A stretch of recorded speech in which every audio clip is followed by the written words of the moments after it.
দেবদাস ভেবেছিল তাকে ছাড়া পার্বতী মরে যাবে, অথচ তার জ্বরটুকু অবধি আসেনি। এখন এই কথার সাথে যোগ করে পুরুষের একটা পারসেপশন নিয়ে কথা বলি। আসলে পুরুষের কাছে যা কিছু সহজে ধরা দেয় তাকেই পুরুষ তখন ভীষণ সহজলভ্য ভেবে নেয়।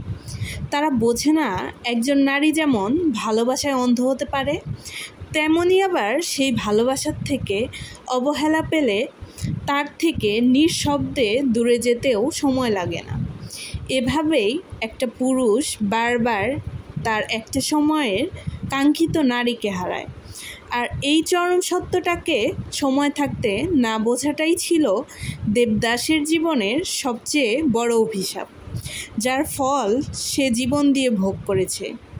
তাই আমার কাছে শরৎচন্দ্রের দেবদাসের মোরাল অফ দ্য স্টোরি হলো সহজলভ্য মানেই সস্তা নয়।